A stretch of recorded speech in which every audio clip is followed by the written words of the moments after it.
Let's jump right into this explainer.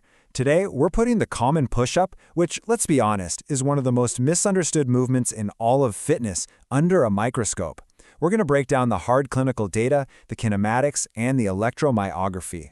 So you've probably done thousands of push-ups, but have you ever done a perfect one?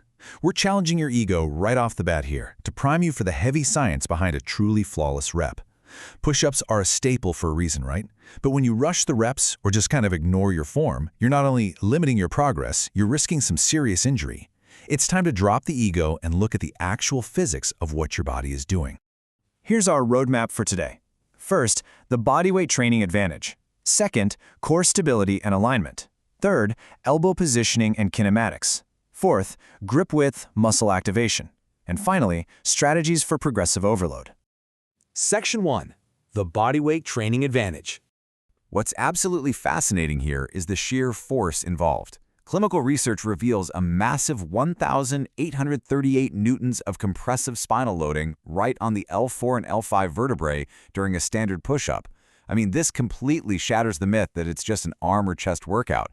It's a heavy, full-body movement that demands intense core engagement just to manage that spinal compression.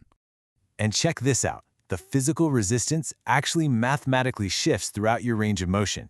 At the top lockout, you're pressing 69% of your total body mass. But as you descend to the floor, that load spikes up to 75%.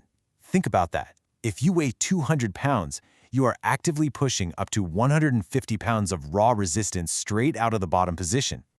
Moving on to Section 2, core stability and alignment. To fix that dreaded sagging back, you need to execute 3 actionable steps to create a stiffened, perfectly neutral spine. And you got to do this before your elbows even bend. Think of it as zipping up your core. First, engage those glutes to lock the pelvis. Next, squeeze your quads to straighten the legs. And finally, draw your ribs down.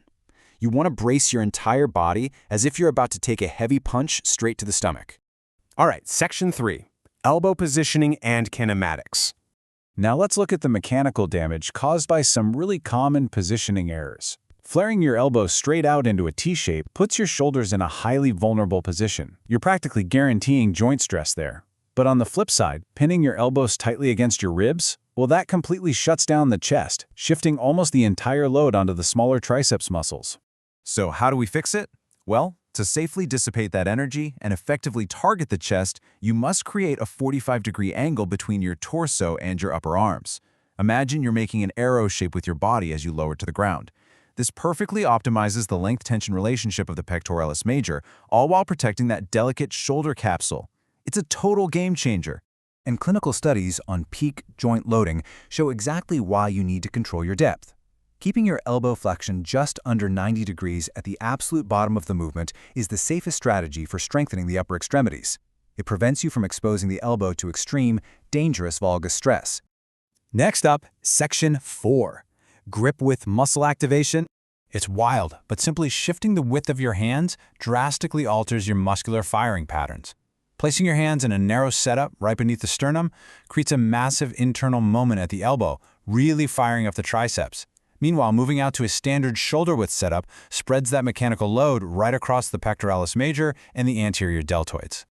And the EMG data totally backs this up. It confirms that utilizing both of these variations is the ultimate strategy for preventing muscle imbalances and overuse injuries.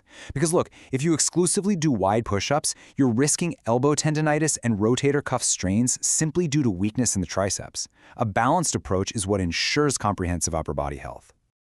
This perfectly illustrates why the push-up isn't just about joint compression. It actively trains your stabilizing muscles to protect the fragile scapula. Stabilizing your body weight through these different grips literally forces your nervous system to learn exactly how to pack and protect the shoulder joint properly. Finally, we arrive at Section 5, strategies for progressive overload. By simply altering the elevation of your hands or feet, you manipulate your center of mass to dramatically change the vertical ground reaction forces. Putting your hands on a box drops the load down to as little as 41% of your body weight. But if you flip that and elevate your feet onto a 24-inch box, you push that load all the way up to 74%. That creates a serious challenge for advanced athletes. Now, if your goal is to maximize upper body power safely, Research shows that the counter-movement push-up, that's where you drop quickly and explode up without your hands actually leaving the ground, completely outperforms high-impact plyometrics like clapping push-ups. You get all the peak force generation, but without those massive damaging impact forces on your wrists and elbows. And for those really looking to push the envelope, integrating external resistance, like bands and chains, introduces a completely new biomechanical challenge to a perfected rep. Adding elastic bands creates what's called accommodating resistance. That means the exercise physically gets heavier at the top, where you're mechanically the strongest, which forces total muscle recruitment through the entire range of motion. So now that you have the biomechanical data, how will you apply this telemetry to perfect your next workout? It's time to drop the ego, take this structured science straight to the floor, and transform the way you move. From dialing in that rigid core alignment to mastering the 45-degree arrow shape, literally every millimeter of your posture matters. The push-up is an absolute masterclass in biomechanics, just waiting for you to unlock its full potential. So what variation are you going to tackle next?